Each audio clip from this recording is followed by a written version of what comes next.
우리 앞뒤적으로 인사 나누도록 하겠습니다. 사랑 축복합니다. 오늘 입장 해주셨습니다. 반갑습니다. 예수님께서 세 번 이 고난과 죽음과 부활에 대해서 말씀하셨습니다. 첫 번째로 예수님께서 이 고난과 죽음과 부활에 대해서 예고하신 것은 마태복음 16장 21절 말씀에서 말씀하고 있습니다.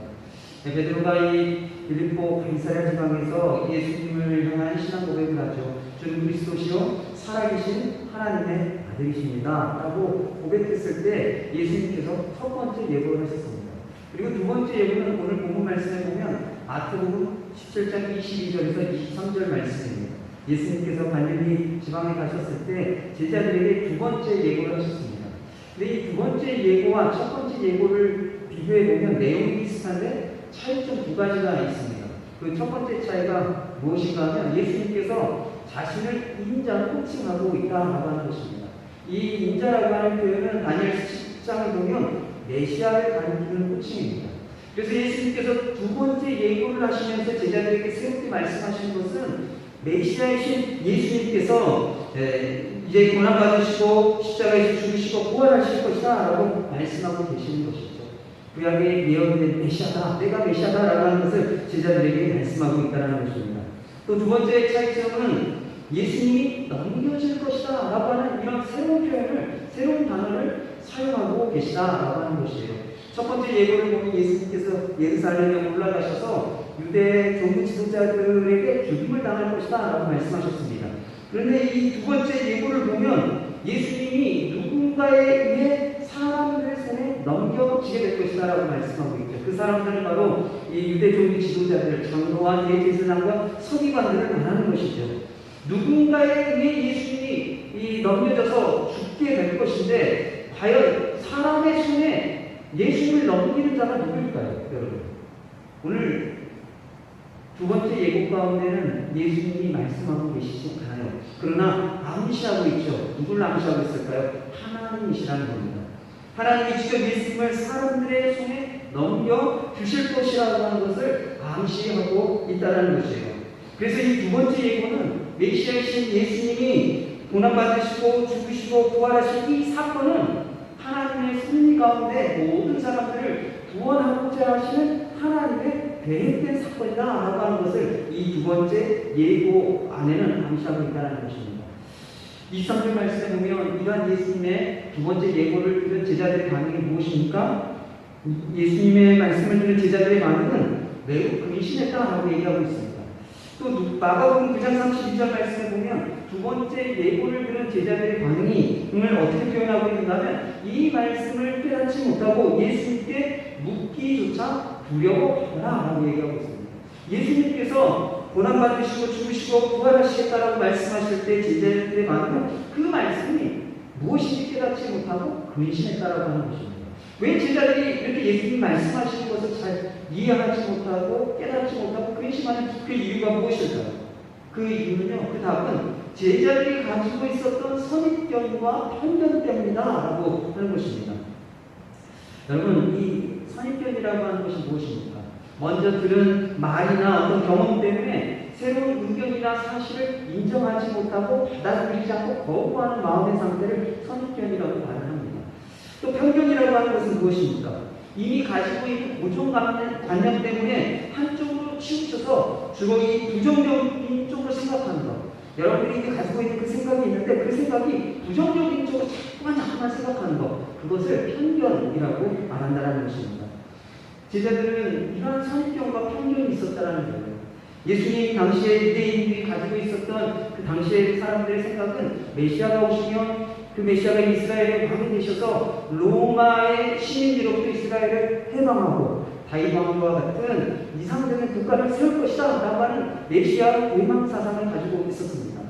제자들도 동일하게 이 메시아 회망 사상을 가지고 있었고 이것이 그들이 가지고 있는 선입견과 편견이었습니다. 그래서 예수님께서 이스라엘을 세우고 정치적인 왕이 되셔야 되는데 그 예수님께서 자꾸 뭐라고 말씀하세요?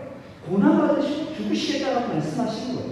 그러니까 제자들이 걱정이 되는 거예요. 아니 예수님이 이스라엘의 왕이 되셔야만 되는데 그때 나도 한 자리 찾아야 되는데 그 예수님이 죽으신다고?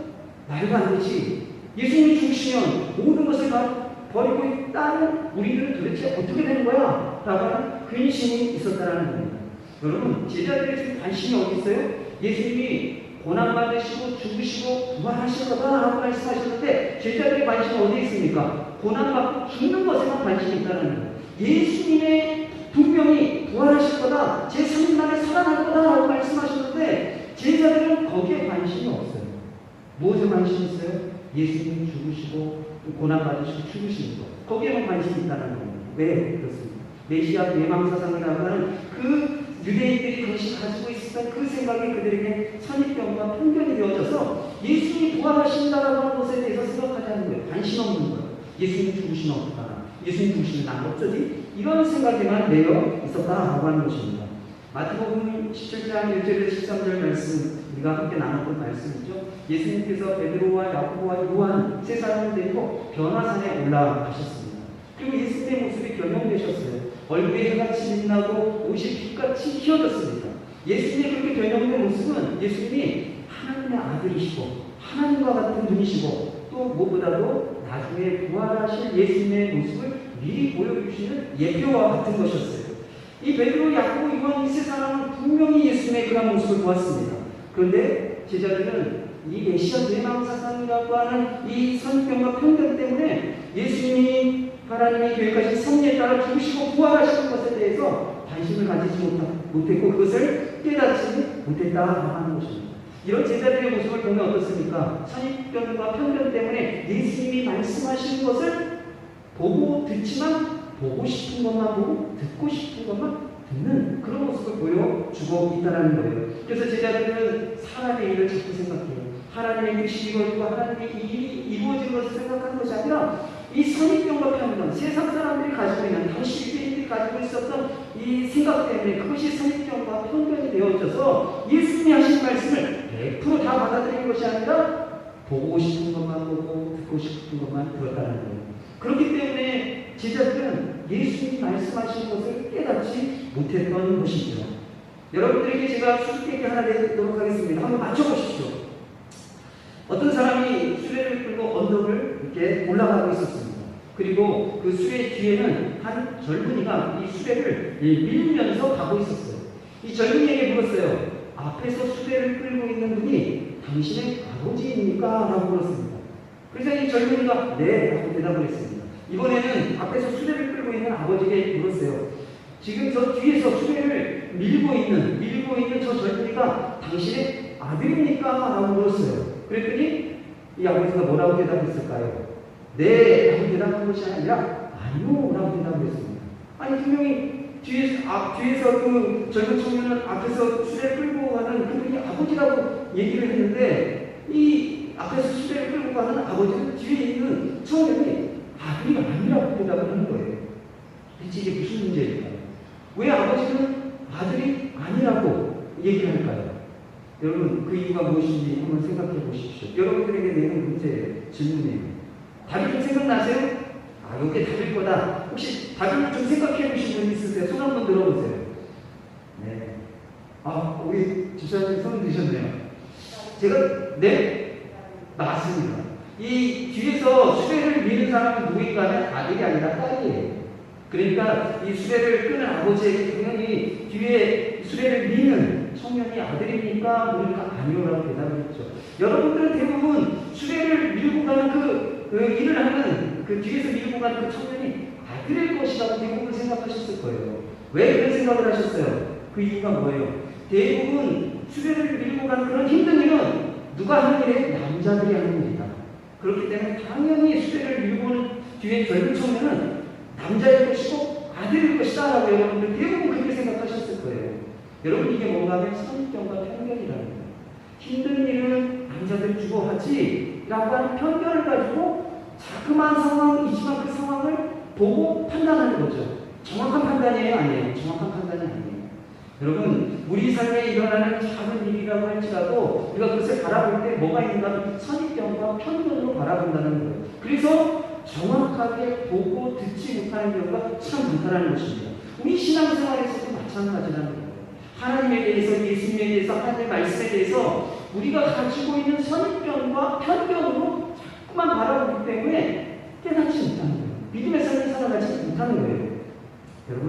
이 선입견과 편견은 어떻게 만들어집니까? 부모나 친구, 선생님과 같은 주변 사람들로부터 학습되거나 경험되어지죠. 그래서 우리가 세상을 살아가면서 주변 사람들로부터 배우게 되는 세상의 지식과 경험으로 만들어진 이 편견과 선입견이 굉장히 간단한 것입니다. 또 그리고 우리가 살아가면서 돈, 그리고 건강, 직장, 명예, 여유, 시간적인 여유, 경제적인 여유, 여러분들 이런 거 잃어버리면 얼마나 고통스럽고 힘듭니까? 여러분들 그런 경험을 하셨어요. 재정 때문에 얼마나 어려웠는지, 또 건강 잃어버려갖고 정말 힘들었던 그런 경험들, 또 우리 시간적인 여유가 없고 경제적인 여유가 없어서 정말 쫄려 사는 그 힘들고 어려운 경험들, 그런 힘들고 어려운 경험들이 여러분들에게 어떤 선입견을 주었을까요? 이런 것들이 있어야 행복하다. 이런 것들이 삶에서는 아주 중요한 것이야. 건강, 돈, 명예, 직장, 시간적인 여유, 경제적인 여유, 이런 것들은 우리 삶에 있어서 행복을 결정하는 중요한 가치야 라고 하는 우리 안에 편견과 선입견을 만들었다는 거예요. 여러분, 그래서 그런 선입견과 편견을 가지고 우리가 신앙생활을 한다는 겁니다. 하나님을 바라보고 예수님을 바라보고 하나님의 말씀을 그런 선입견과 편견을 가지고 바라본다는 거예요. 그래서 우리가 언제 제일 열심을 내요? 돈 문제 걸리면 여러분들 안 하던 기도 하시잖아요. 안 하던 새벽 기도 하시고, 안 하던 철야 하시고, 건강 안 좋아지면 안 하던 새벽 기도 하고, 안 하던 철야 기도 하시고 막 하시잖아요. 이게 있어야 된다고 생각하고, 이거 없으면 안 된다고 생각하고, 이거 없으면 내 인생이 불행해진다고 생각하기 때문에, 그것 때문에 기도하고 매달리고 하나님 앞에 나아가는, 여러분 그게 잘못됐다라고 하는 것은 아닙니다. 그러나 우리가 거기에 선입견과 편견에 매여서 그것만 생각하고 있는 것, 그것이 잘못된 신앙의 모습이고 또 제자들이 그런 모습이었다라고 하는 것을 말하고 있는 것이죠. 여러분, 그렇다면 이 세상의 지식과 경험으로 만들어진 선입견과 편견을 어떻게 깨뜨리고 우리가 올바로 예수님의 말씀을 깨닫고 올바른 믿음을 가지고 살아갈 수 있을까요? 그 방법이 무엇일까요? 제가 어떤 글을 읽으니까 우리 마음속에 세 마리의 개가 있다라고 하는 그런 글이 있었습니다. 그 글의 내용을 좀 여러분들에게 소개해 드리도록 하겠습니다. 이 우리 마음속에 있는 세 마리의 개 중에 두 마리의 개는 선입견과 편견이라고 하는 개입니다. 이 선입견과 편견이라고 하는 개는 사람의 마음속에 미리 들어간 대상을 보고 가치를 판단해주는 역할을 한다고 합니다.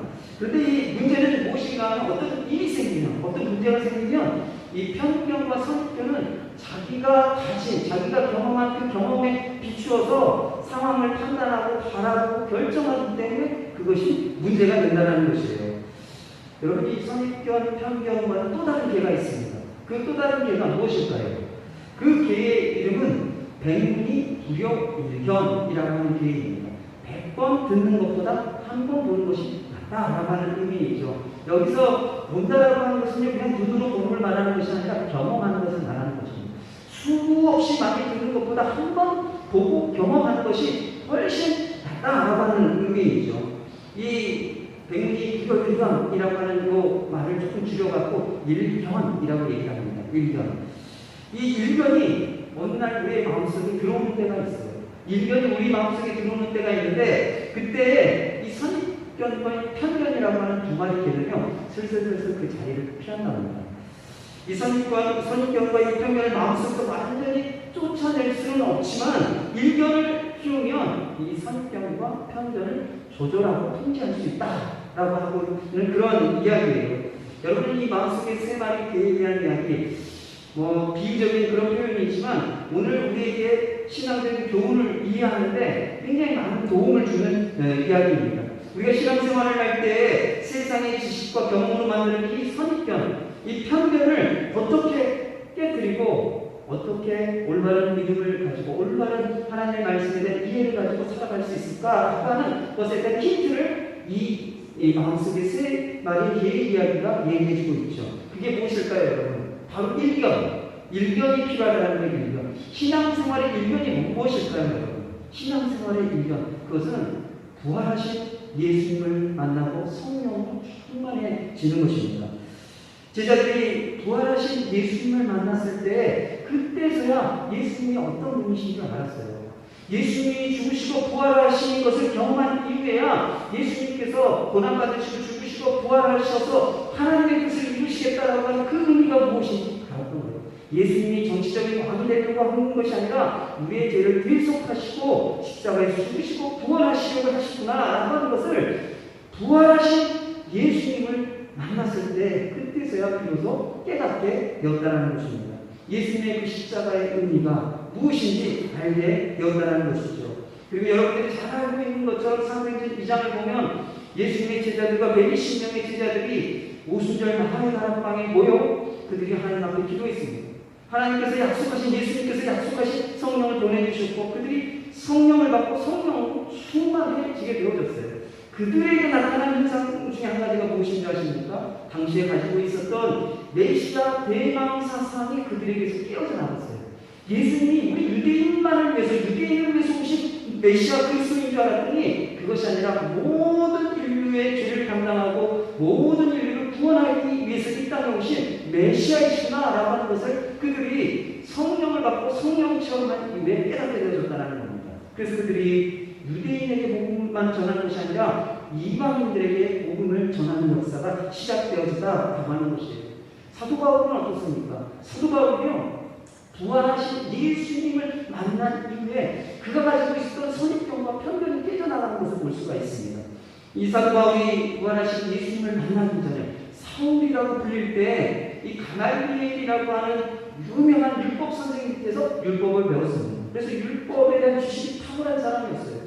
그리고 바리새인으로서 율법을 철저히 지키던 사람이었습니다. 그뿐만이 아니라 열심으로 교회를 박해하던 사람이 이 사도 바울이었죠. 사울이었죠. 사도행전 9장을 보면 이 사울이 그리스도인들을 붙잡기 위해서 다메섹 도상으로 가다가 호련히 하늘로부터 빛이 비추고 사울아 사울아 너도 어찌하여 나를 박해하느냐 하는 부활하신 예수님의 음성을 듣게 되어졌습니다. 그렇게 부활하신 예수님을 만난 이후에 사울에게 있었던 그 율법에 대한 그 지식으로부터까지 수많은 선입견과 편견, 그리스도에 대한 편견, 예수님에 대한 편견, 그리스도인과 교회에 대한 수많은 편견들이 깨어져 나가기 시작했다고 하는 것이죠. 그래서 예수님을 믿고 그가 이방인에게 복음을 전하는 이방인의 사도가 되었던 것을 볼 수가 있습니다. 사랑하는 성도 여러분, 세상의 지식과 경험으로 만들어진 이 선입견과 편견을 깨고 예수님을 잘 믿을 수 있는 방법이 무엇인가 하면 부활하신 예수님을 만나는 것입니다. 성령으로 충만해지는 것입니다. 우리가 설교 말씀을 듣고 성경을 읽는 것으로 끝나는 것이 아니라 그 말씀을 통해서, 보고 들은 말씀을 통해서 우리가 누구를 만나야 돼요? 부활하신 예수님을 만나야 한다는 것입니다. 그리고 제자들이 오순절 나하의 다락방에서 하나님 앞에 간절히 기도할 때 예수님이 약속하신 그 성령을 받았던 것처럼 우리도 하나님 앞에 나아가 간절히 기도하고 성령 충만함을 경험해야 한다는 것이에요. 요한복음 16장 13절 말씀에 보면 성령은 진리의 성령이라고 말씀하고 있습니다. 진리의 성령께서 우리를 모든 진리 가운데로 인도해 가실 거다라고 말씀하고 있죠. 그래서 우리를 돕는 자가 되시는 보혜사 성령, 진리의 성령을 만나고 경험하고 마음에 그 성령으로 충만할 때 이 세상의 지식과 경험으로 만들어진 그 편견과 선입견을 깨고 우리가 예수님을 온전히 올바르게 믿을 수 있다는 거예요. 제가 여러분에게 어렵게 얘기했지만 한 가지 말씀을 하고 있는 겁니다. 세상적인 생각과 세상적인 방법으로 예수님 믿지 말라는 거예요. 여러분 여기서 세상적인 그 지식과 경험, 이 선입견 편견 얘기하는 것은 여러분들이 쉽게 알아듣게 얘기하면 세상적인 생각 갖고 세상적인 방법으로 예수님 보고 하나님 보고 신앙생활 하지 말라고 하는 것입니다. 제대로 예수님 만나고 성령 충만하여 성령에 이끌려서 신앙생활 하라는 이야기인 것이죠. 사랑하는 성도 여러분, 부활하신 예수님을 직접 만나고 성령 충만함을 경험해서 여러분들이 세상의 지식과 경험으로 만드는 그 선입견과 편견을 깨고 올바른 믿음을 가질 수 있는 믿음의 성도님들의 시기를 축원합니다. 이 제자들이 예수님에 대한 메시아에 대한 이 편견과 선입견 때문에 예수님에 대해서 제대로 이해하지 못했습니다. 그래서 오늘 본문 말씀에 보면 24절에서 26절 말씀을 보면 예수님이 성전에 대한 가르침을 통해서 예수님이 어떤 분이신지를 제자들에게 말씀해주고 계세요.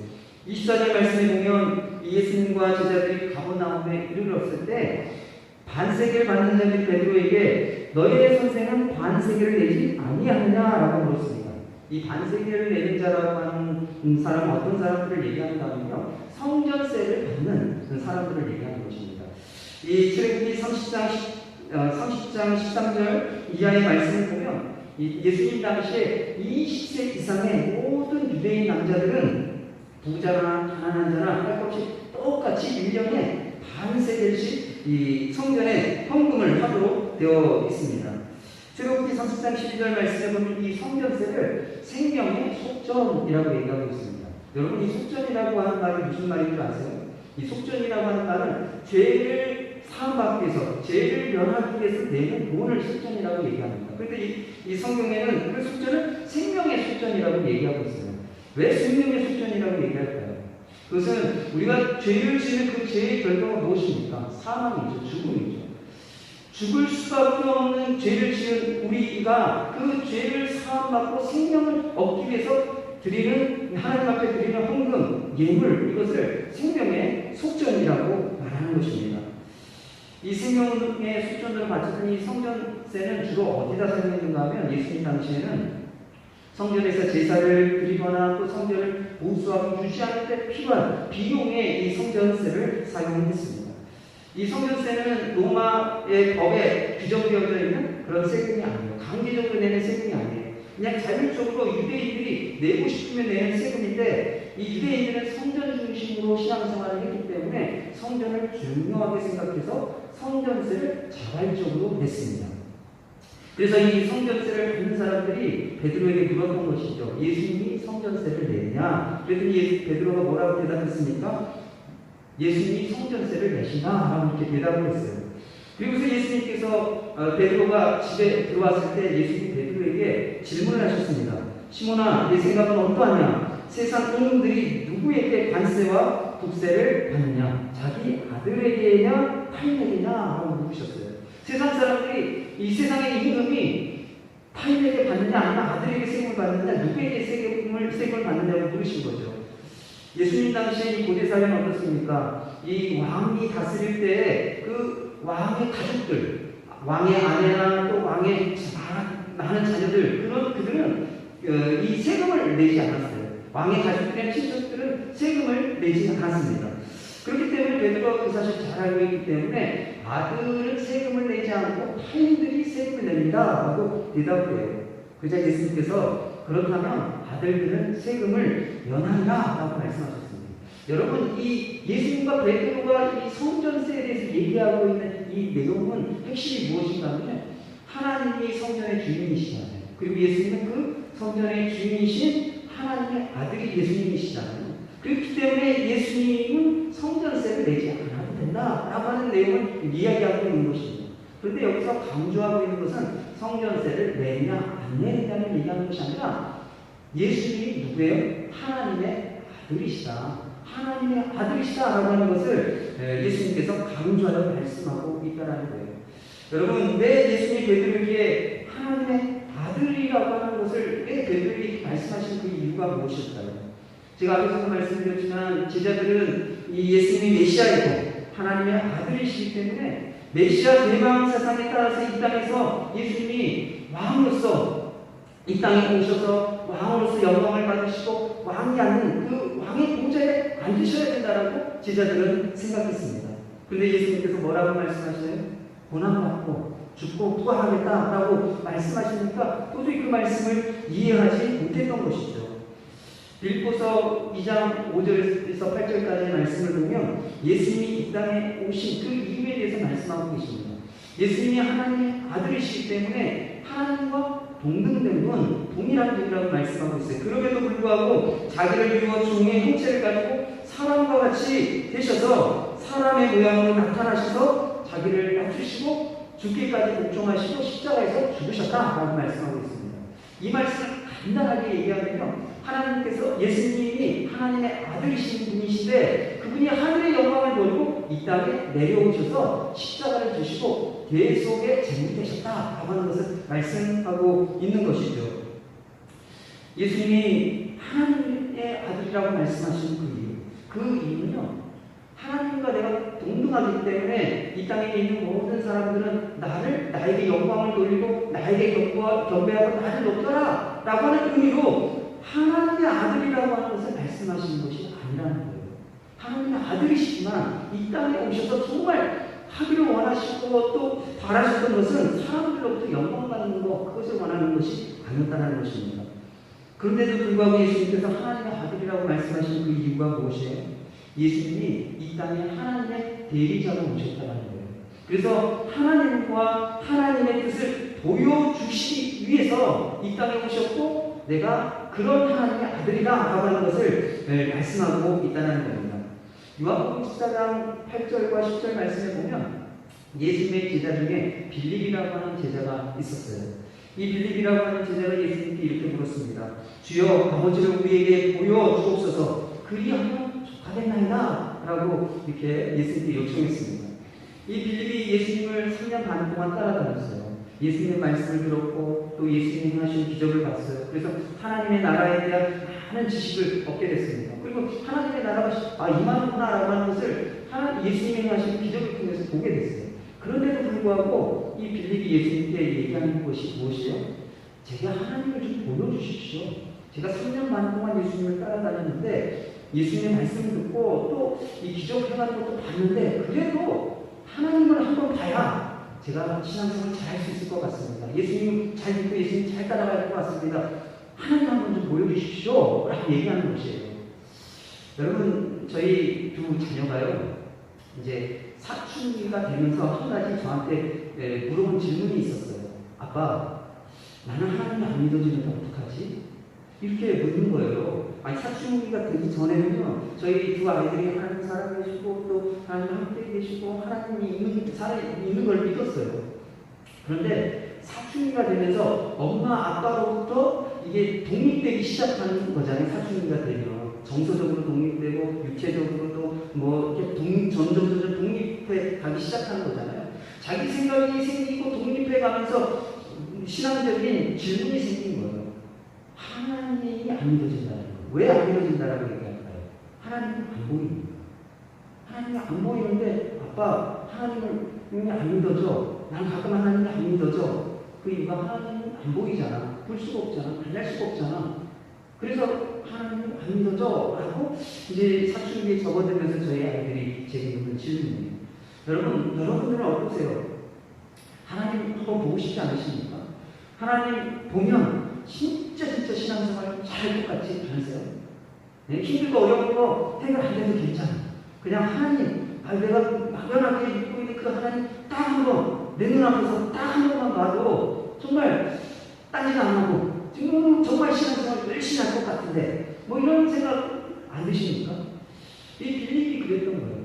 3년간 동안 예수님을 쫓아다녔는데 이게 하나님 살아계신 거 맞나? 하나님 우리와 함께 계신 거 맞나? 한번 딱 갔으면 좋겠다. 그러면 진짜 예수님 따라서 그냥 죽을지언정 예수님 따라갈 것 같은데 뭐 이런 생각을 했던 것이죠. 그런 빌립에게 예수님께서 뭐라고 말씀하세요? 나를 본 자는 아버지를 본 것이다 라고 말씀하셨어요. 그리고 내가 아버지 안에 거하고 아버지가 내 안에 계시기 때문에 내가 너희에게 하는 말은 내 마음대로 하는 말이 아니라 아버지가 내 안에 계셔서 아버지가 말씀하신 것이다 라고 예수님께서 말씀하셨습니다. 이 예수님께서 하나님의 아들로서 아버지이신 하나님을 제자들에게 보여주고 싶었던 것이에요. 로마서 5장 8절 말씀에 보면 예수님이 우리를 위하여 죽으신 것은 우리를 향한 하나님의 사랑을 확증하기 위해서다 라고 말씀하고 계세요. 여러분, 하나님 우리를 사랑하시는 거 어떻게 알 수 있어요? 무엇으로 알 수 있어요? 하나님의 아들이신 예수님께서 우리를 죽으신 것을 통해서 하나님이 우리를 사랑하신다라고 하는 것을 보여주시고 확증해 주셨다라고 말씀하고 있는 것이죠.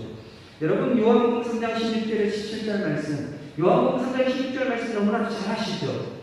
뭐 여기서 암송하고 계시는 분들도 있을 거예요. 그런데 요한복음 3장 16절, 17절 말씀을 좀 우리가 함께 읽어보려고 하는데 16절 때문에 읽는 것이 아니라 17절 때문에 읽고 싶은 겁니다. 함께 좀 읽어보도록 하겠습니다.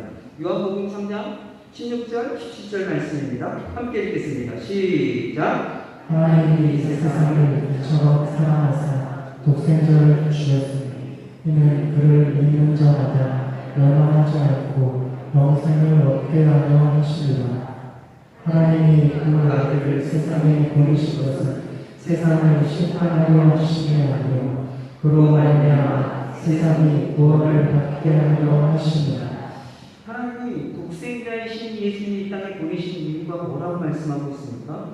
세상을 심판하려고 하는 것이 아니라 그를 믿는 자마다 멸망하지 않고 영생을 얻도록 구원하기 위해서라고 말씀하고 있죠. 그래서 예수님이 하나님의 아들이심을 예수님이 계속 말씀하시는 이유는 그거예요. 내가 사람들로부터 영광받기 위해서 온 것이 아니라 하나님의 아들로서 하나님이 어떤 분이신지 보여주기를 원한다라고 말씀하고 있습니다. 우리가 볼 수 없는 그 하나님, 볼 수 없는 그 하나님을 하나님의 아들로서 하나님의 대리자가 되어 하나님을 우리에게 보여주고자 하셨다는 거예요. 우리가 알 수 없는 그 하나님의 구원과 하나님의 사랑을 우리에게 가르쳐 주시고 알려주시기 위해서 예수님께서 하나님의 아들로 이 땅에 오셨다라고 말씀하고 있는 것입니다. 사랑하는 성도 여러분, 예수님이 하나님의 아들로서 이 땅에 오셔서 하나님의 어떤 분이신지 보여주시고 알려주시고자 했던 그 이유가 무엇일까요? 제가 여러분들에게 한 가지 이야기를 좀 소개해드리겠습니다. 이 이야기와 왜 예수님이 정말 하나님의 아들이신 것을 우리에게 보여주시고 말씀하시고 또 예수님을 통해서 우리에게 하나님의 어떤 분이신지를 자꾸 보여주시고 알려주시고자 하는 그 이유가 무엇인지 제가 드리는 그 이야기와 좀 연결해서 여러분 한번 생각해 보시기 바랍니다.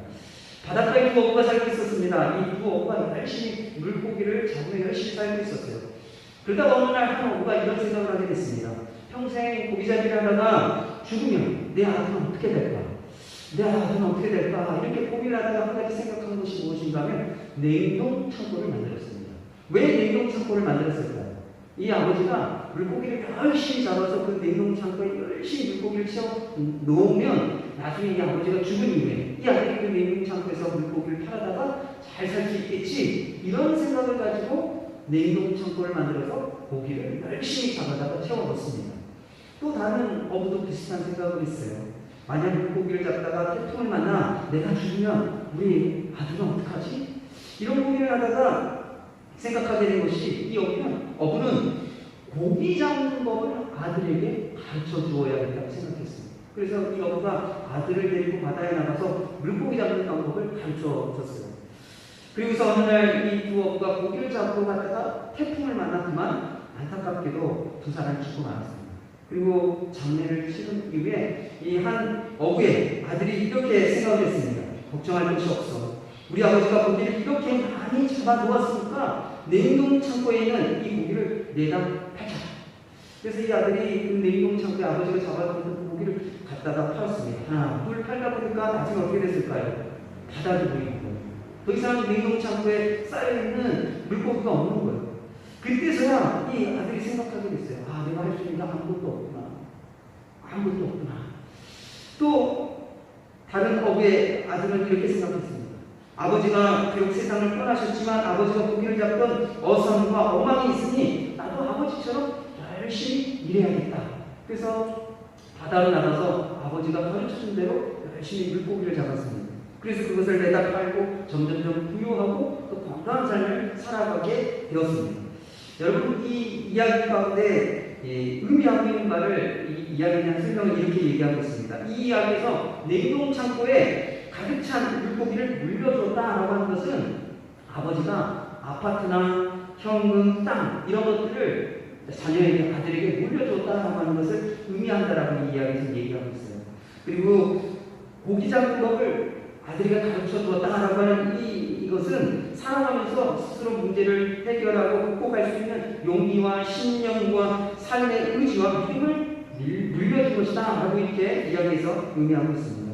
여러분, 우리가 이 이야기를 보면서 한 가지 생각하고 싶은 것은 이 아버지가 살아있는 동안 아들에게 무엇을 보여주었는가, 무엇을 남겨주었는가 라고 하는 것이 아들의 삶에 큰 영향을 준다, 아들의 삶을 바꿔놓는다 라고 하는 것을 이 이야기를 통해서 우리가 생각해 보고 싶은 것입니다. 마찬가지로 예수님이 하나님의 아들로서 이 땅에 계시는 동안 제자들과 오늘날 성도들에게 무엇을 보여주시고 또 무엇을 남겨주셨는가, 그거에 따라 우리의 신앙생활과 삶의 모습이 달라진다는 것이에요. 예수님이 하나님의 아들로 이 땅에 오셔서 제자들에게 보여준 것이 무엇입니까? 오늘날 성도들에게 보여준 것이 무엇입니까? 세상에서 돈과 명예를 얻고 출세하고 성공해서 세상에서 영광을 얻는 삶을 쫓아가는 것, 그것을 보여주신 것이 아니죠. 예수님이 하나님의 아들로서 하나님이 어떤 분이신지를 보여주시고 하나님이 우리를 얼마만큼 사랑하시는지 또 우리를 구원하기 위해서 어떤 일들을 행하시는지 라고 하는 것을 우리에게 보여주시고 오늘날 성도들에게 남겨주신 유산과 같은 것이라는 거예요. 그래서 세상에서 영광을 얻는 것이 우리 인생의 목적, 신앙의 목적이 아니라는 것입니다. 이 세상에서 하나님이 어떤 분이신지를 알아가고 이 세상에서 하나님이 우리에게 베풀어 주신 그 구원과 하나님의 사랑을 매일매일 경험하며 살아가는 것, 그것이 우리 인생의 목적이고 목표이고 신앙생활의 목적이고 목표라는 것이에요. 사랑하는 성도 여러분, 예수님을 통해서 하나님을 보시고 하나님이 하시는 일을 볼 수 있는 믿음의 성도님들이 되시길 바랍니다.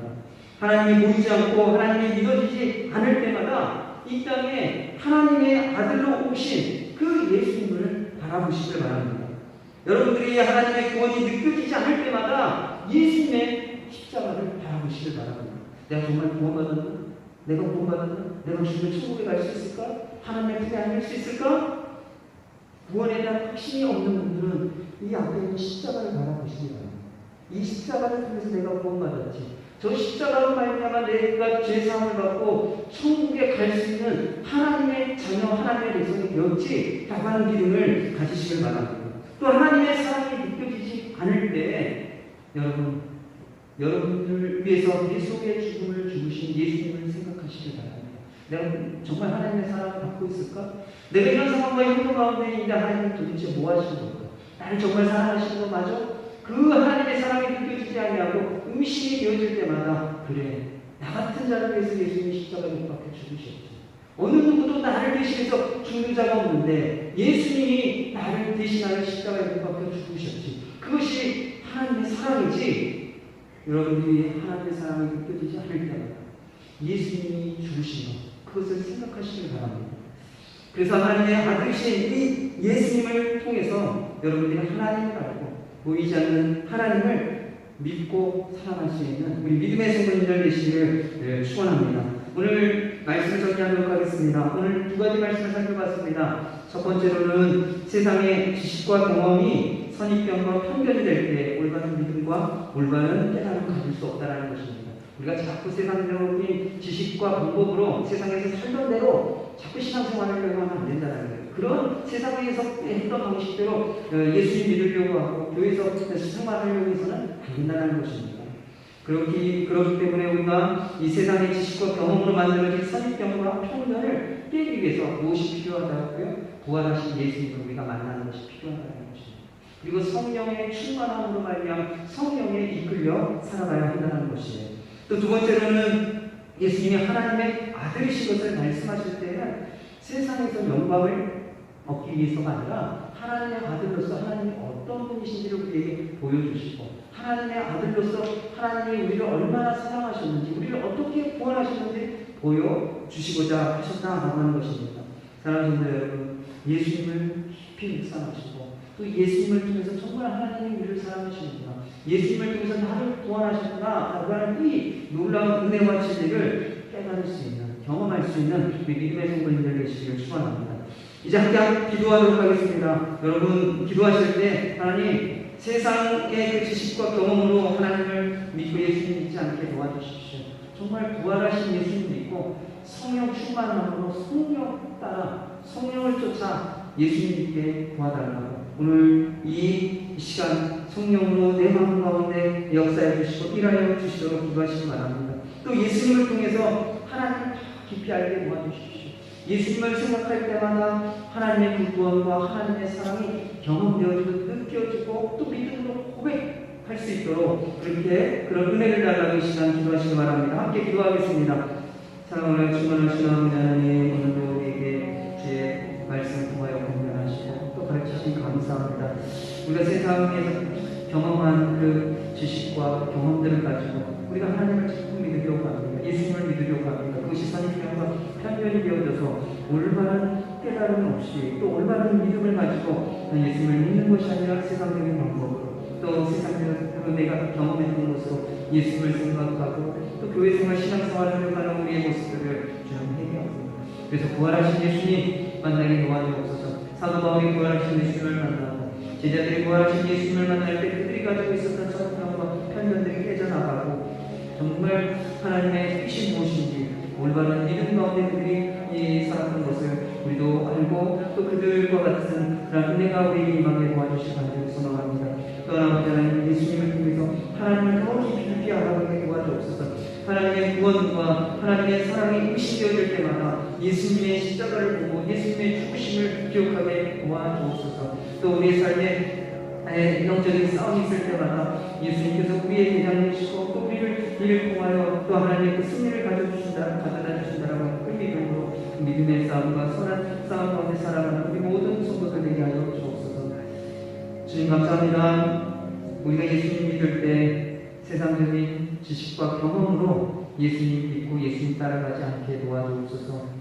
부활하신 예수님을 만나고 성령의 충만한 가운데 예수님 믿고 따라가는 모든 성도들 되게 하여 주옵소서. 또한 예수님을 통해 하나님의 어떤 분이신지 많이 알아가게 도와주시고 예수님을 통해 하나님의 구원과 하나님의 사랑을 많이 느끼고 경험할 수 있는 우리 모든 성도들 되게 하여 주옵소서. 감사드리고 이 모든 말씀 예수님의 이름으로 기도드립니다. 아멘. 찬송가 91장 찬송하시겠습니다.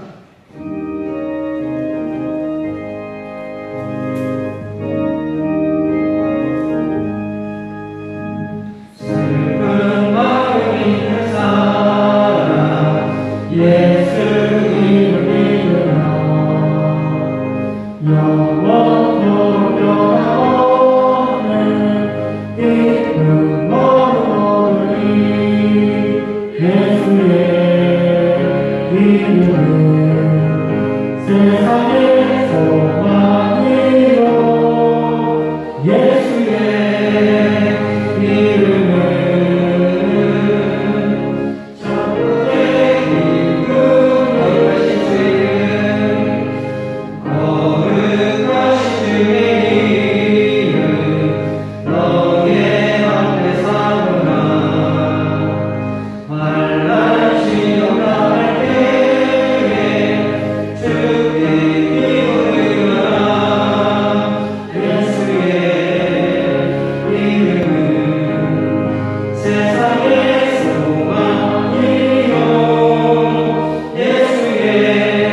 사랑하며 충만하신 아버지 하나님 감사합니다. 우리의 소망이 되시고 우리의 기쁨이 되시는 예수님을 믿고 또 그 예수님으로 말미암아 하나님의 자녀, 하나님의 백성 되게 하신 것 감사드립니다. 한 주간도 하나님의 백성으로 하나님의 자녀로 주님께서 돌봐주시고 지켜주시고 인도해 주신 것 감사합니다. 또 우리 성도들이 주의 손에 기르시는 양이 되어 선한 목자 되시는 우리 하나님의 은혜 가운데 살아가게 해주신 것 감사드립니다. 한 주간도 쉴만한 물가로 푸른 초장으로 또 때로는 사망의 음침한 골짜기를 지나가는 것 같은 그런 상황에 있을지라도 주께서 함께 하시고 또 주의 지팡이와 막대기로 안위하여 주신 것 감사드립니다. 그래서 한 주간 우리의 삶이 주님 안에서 사는 삶이었고 주님의 인도하심과 주님 주신 평강 가운데 살았던 한 주간의 삶이었던 것을 믿음으로 고백하며 감사드립니다. 또 하나님 우리의 삶을 축복하여 주셔서 또 한 주간도 우리의 가정과 자녀와 직장과 일터를 보호하여 주시고 지켜주신 것 감사드립니다. 코로나19로 인해 여전히 어려운 상황이지만 주님 이러한 어려움 때 더 큰 하나님의 은혜를 경험하는 우리 모든 성도들 되게 하여 주옵소서. 경제적으로 어려운 성도들이 있으니까 하나님 그 가운데 낙심하지 않게 하시고 또 난망하지 않게 하시고 모든 물질의 주인이신 그 하나님이 우리 성도들의 삶 가운데 그 막혀있던 또 매여있던 그 모든 물질의 문을 여시는 하나님의 은혜가 우리 성도들의 삶 가운데 있게 하여 주옵소서. 하나님의 공급하심과 하나님의 돌보심을 경험하며 하나님 아버지의 사랑을 매일매일 경험하고 누리고 고백하며 살아가는 모든 성도들 위하여 주시기를 간절히 소망합니다. 하나님 우리의 직장과 일터를 보호하여 주시고 또 수고의 열매를 거두는 직장이 될 수 있도록 일터가 될 수 있도록 하나님 은혜 베풀어 주옵소서. 또 우리 자녀들을 하나님 기억하여 주옵소서. 우리의 자녀들이 정말 하나님의 은혜 가운데 하나님의 말씀과 진리 가운데 살아가는 하나님의 백성, 하나님의 자녀 되게 도와주시고 우리 자녀들의 진학과 또 진로와 또 취업과 결혼, 인생의 모든 문제들 가운데 하나님께서 함께 하심으로 인도하심을 경험하는 하나님의 자녀들과 백성 되게 하여 주옵소서. 또한 이 시간 육체의 질병 때문에 하나님 앞에 간절히 기도하는 우리 성도들이 있습니다. 하나님의 치료의 손길로 또 하나님께서 회복시켜 주시고 붙들어 주시고 주님 주신 건강으로 주님을 위하여 살아가는 우리 성도들 되게 하여 주옵소서. 주님 코로나19로 어려운 때이지만 우리가 믿음을 잃지 않게 도와주시고 모이기에 쓰게 도와주시고 하나님을 예배하고 기도하고 하나님께 나아가는 우리 성도들에게 도와주옵소서. 하루속히 우리의 일상이 회복되게 도와주시고 우리의 기도의 자리가 회복되게 도와주시고 예배의 자리가 회복되는 역사가 우리 교회와 이 땅에 세우신 모든 교회 가운데 있게 하여 주시기를 간절히 소망합니다. 주님 한 주간의 삶을 주님 손에 부탁드립니다. 인도하여 주옵소서. 주님과 동행하게 하여 주옵소서. 감사드리고 이 모든 말씀 예수님의 이름으로 축복하고 기도드립니다. 아멘. 다 같이 일어나셔서 찬송가 449장 찬송하